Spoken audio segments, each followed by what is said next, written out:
नमस्कार। खबरें आपकी में आप सभी का स्वागत है।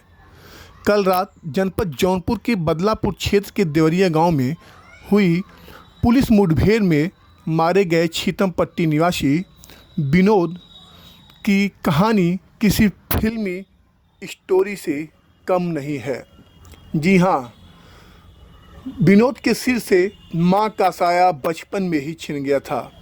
पिता रणजीत सिंह की भी लगभग 15 वर्ष पहले मौत हो चुकी है। वह प्राइवेट जीप पर खलासी का काम कर किसी तरह परिवार का भरण पोषण करता था। विनोद के मारे जाने की खबर जब गांव के लोगों को मिली तो किसी को कोई खास आश्चर्य नहीं हुआ। जैसे लोगों को पहले से ही पता था कि उसके साथ एक दिन ऐसा ही होगा।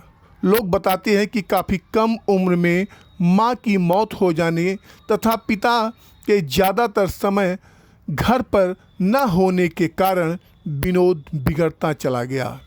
कुल 4 भाइयों पप्पू सिंह, बबलू सिंह तथा मनोज सिंह में विनोद दूसरे नंबर पर था। वैसे तो वह गांव में कम ही रहता था, किंतु कुछ वर्षों पहले से अपने हिस्से की ज़मीन बेचकर वह खुटहन थाना क्षेत्र के मोढ़ा ससुराल चला गया था। आपको बता दूं कि विनोद ने वर्ष 2004 में जनपद जौनपुर के सरपतहा क्षेत्र में हत्या कर जराइम की दुनिया में एक बार कदम रखा तो वह पीछे मुड़कर नहीं देखा। एक के बाद एक वह जनपद जौनपुर के विभिन्न थानों में हत्या के प्रयास, लूट व छिनैती सहित कुल 25 मुकदमे दर्ज हैं।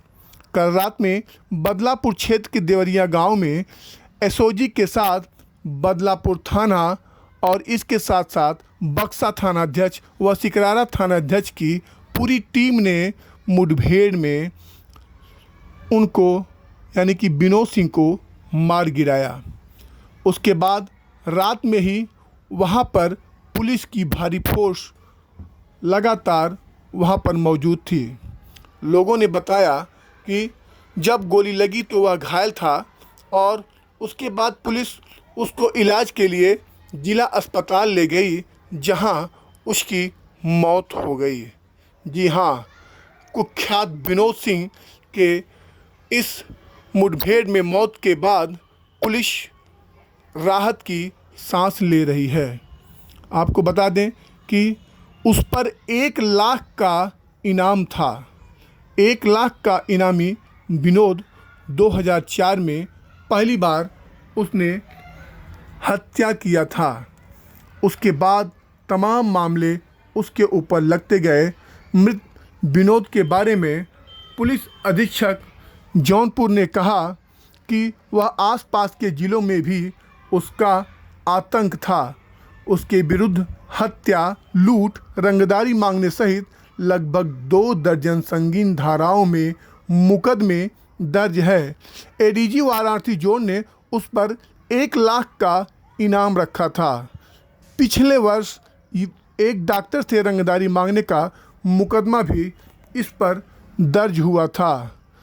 इसके आपको बता दें कि कल गोलियों की तड़तड़ाहट से देवरिया का बरपुर के बाशिंदे, जो कि शुक्रवार की शाम पूरी तरह से वो इलाका गूंज उठा था। आइए सुनते हैं और पुलिस 60 पुलिस टीम थी। जनपद में चेकिंग की जा रही थी। उस समय कुछ अपराधियों की सूचना मिली थी और पुलिस टीम चेकिंग कर रही थी, तो ये पुलिस पर फायर करके फरार हुए। पुलिस टीम ने इनको चेज किया और इनके द्वारा की गई फायरिंग में एक पुलिसकर्मी को गोली लगी है और जो काउंटर फायर किया गया उसमें एक अपराधी को गोली लगी और बाद में इसके पास जो पहचान पत्र प्राप्त हुए हैं उसके आधार पर इसकी पहचान की गई है और विनोद के नाम से इसकी पहचान हुई है, जो थाना सरपतहा क्षेत्र का रहने वाला है। इस पर एडीजी बनारस जोन महोदय द्वारा 1 लाख रुपये का पुरस्कार घोषित है पूर्व में। और इसके साथ ही इसके पास से एक पिस्टल बरामद हुई है 32 बोर की और एक ऑटोमेटिक कार्बाइन 9 mm की बरामद हुई है और उसको फिर गोली लगने के पश्चात इलाज हेतु नज़दीकी चिकित्सालय में ले जाया गया, जहां इसकी गंभीर हालत को देखते हुए डॉक्टरों ने जिला अस्पताल रेफ़र कर दिया। यहां लाया गया। यहां पहुंचने के बाद थोड़ी देर बाद ही डॉक्टरों ने इसे मृत घोषित कर दिया है और अग्रिम कार्रवाई सुनिश्चित की जाएगी। इस पे करीब 2 दर्जन मुकदमे पंजीकृत हैं जो हत्या, लूट और रंगदारी के हैं। और इधर भी पिछले 1-2 दिनों में भी जनपद के कुछ डॉक्टरों द्वारा इससे रंगदारी मांगी गई थी, उसका मामला भी पंजीकृत किया गया है। कितनी गोलियां लगी? ये अभी पोस्टमार्टम करेंगे, डॉक्टर्स के पैनल से पीएम कराया जाएगा, उसके बाद स्थिति क्लियर होगी। और भी था या अकेले थे? नहीं, ये 2 लोग थे जो प्राइमरी तौर पर जो फरार करके गोली चला के भागे हैं। दूसरे के लिए पूरे क्षेत्र में जनपद की थाना पुलिस और बाकी टीमें कॉम्बिंग कर रही हैं। इनाम किस जिले को था? जी, इनाम किस जिले को था इसको? इसके ऊपर वाराणसी जोन द्वारा महोदय द्वारा किया गया था। अपने जनपद से भी पुरस्कार पहले किया गया था, फिर 50,000 आईजी महोदय के द्वारा किया गया था। इन सब स्थितियों के बाद एडीजी वाराणसी महोदय द्वारा पुरस्कार किया। कहाँ था ये? किस जिले में जा सकते? ये जनपद जौनपुर और आसपास के क्षेत्र में सक्रिय था। क्या नाम है? पुलिस गाड़ी चलाया गया, पुलिस व्यवस्था नहीं थी क्या?